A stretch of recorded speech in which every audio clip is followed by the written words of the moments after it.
प्रिय बच्चों, आज मैं कक्षा 10 के सामाजिक विषय में भूगोल पाठ के प्रथम पाठ संसाधन के बारे में आप लोगों को समझाएंगे, उसके बारे में बात करेंगे। फर्स्ट, संसाधन क्या है। हमारे आसपास जितनी भी वस्तुएं विद्यमान हैं, जो कुछ भी है, उनसे चाहे वो जैविक हों, अजैविक हों, जीवित हों, अजीवित हों, जिनसे हम अपनी दैनिक जीवन की आवश्यकताओं को पूर्ति कर सकते हैं, उन्हें हम संसाधन कहते हैं। संसाधन कई प्रकार के होते हैं। जैसे संसाधन को विभिन्न प्रकारों में बांट सकते हैं, जैसे उत्पत्ति के आधार पर, समाप्यता के आधार पर, स्वामित्व के आधार पर और विकास के आधार पर। सबसे पहले उत्पत्ति के आधार पर इन्हें हम दो भागों में बांटते हैं, जैव और अजैव संसाधन। वे संसाधन जो जीवित होते हैं, जैसे पशु, मछली,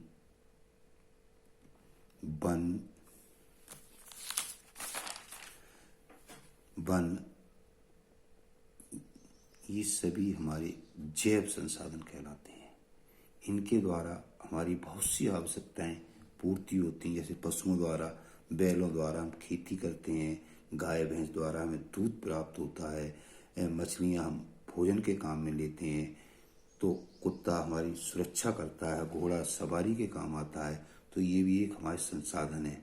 अब आता है दूसरा इसमें प्रकार, अजैव संसाधन। इसमें जैव संसाधन में आए हमारे पशु, मत्स्य और आपके वन, वृक्ष। अजैव संसाधन पहाड़, चट्टानें, नदियाँ, ये सभी अजैव संसाधन कहलाते हैं।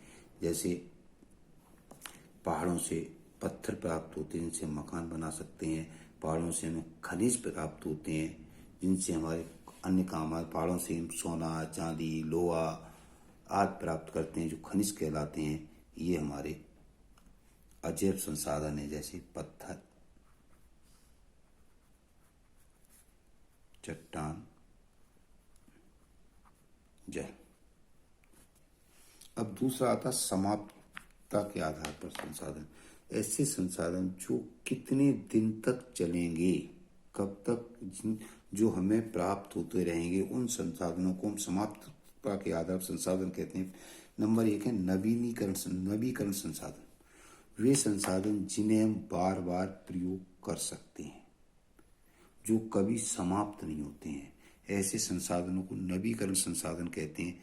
जैसे जल, नदी से हम बिजली लगातार बना सकते हैं। नदी का पानी कभी समाप्त नहीं होता। नदी से हम यातायात हमेशा कर सकते हैं। वर्षा, हवा, ये हमारे नवीकरण संसाधन, ये कभी समाप्त नहीं। सौर ऊर्जा, धूप, ये हमारे नवीकरण संसाधन है, ये कभी समाप्त नहीं होंगे। इनको हम लगातार प्रयोग करते रहेंगे। अब दूसरे आते हैं अनवीकरण योग्य संसाधन। इसमें हमारे आते हैं पवन ऊर्जा और सौर ऊर्जा। और इसमें है नवीकरण संसाधनों में पवन ऊर्जा और सौर ऊर्जा। ये ऐसे संसाधन है जो हमेशा, जब तक सूर्य है, पृथ्वी है, तब तक ये उपलब्ध रहेंगे। दूसरे आते हैं अनवीकरण संसाधन, जिनका हम एक बार प्रयोग करते हैं तो दोबारा इनका प्रयोग नहीं होता। जैसे पेट्रोलियम पदार्थ,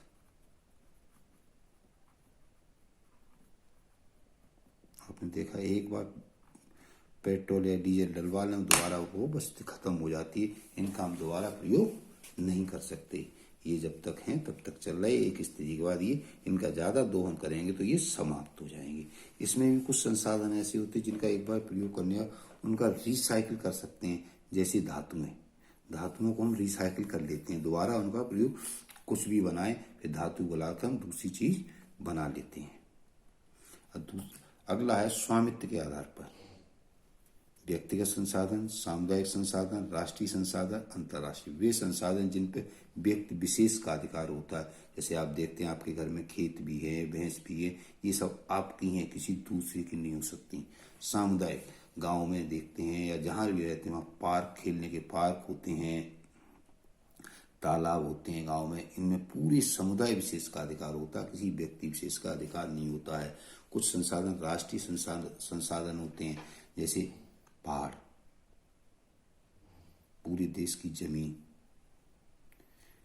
खनिज पदार्थ जमीन के अंदर से पाए जाने वाले, ये राष्ट्रीय संसाधन, देश का अधिकार है। इन पर किसी व्यक्ति विशेष का, समुदाय का अधिकार नहीं होता है। अंतर्राष्ट्रीय संसाधन, वे संसाधन जिन पर पूरे विश्व का, जैसे समुद्र, ये अंतर्राष्ट्रीय संसाधन कहलाता है। और आते हैं विकास के आधार पर संसाधन, संभावी, वे संसाधन देश में विद्यमान तो हैं परंतु विभिन्न परिस्थितियों के कारण हम उनका उपयोग नहीं कर सकते, जिनमें जैसे गुजरात में पवन ऊर्जा की अपार संभावना, हमारे पूरे देश में सौर ऊर्जा की अपार संभावना है परंतु हम उनका उपभोग नहीं कर पा रहे। दूसरा, विकसित संसाधन, वे संसाधन जिन्हें प्रौद्योगिक सर्वेक्षण किया जा चुका है, गुणवत्ता के आधार पर मात्रा भी नापी जा सकी, जिनका हम प्रयोग कर रहे हैं। फिर भंडार, वे संसाधन जिनका प्रौद्योगिकी के अभाव में हम उपयोग नहीं कर पा रहे। संचित कोष, वे संसाधन जिनके पास, हमारे पास तकनीकी भी है परंतु किन्हीं कारणों से अभी उनका उपयोग नहीं कर रहे हैं, इसलिए वो संचित कोष कहलाते हैं। ये हमारा आज एक पाठ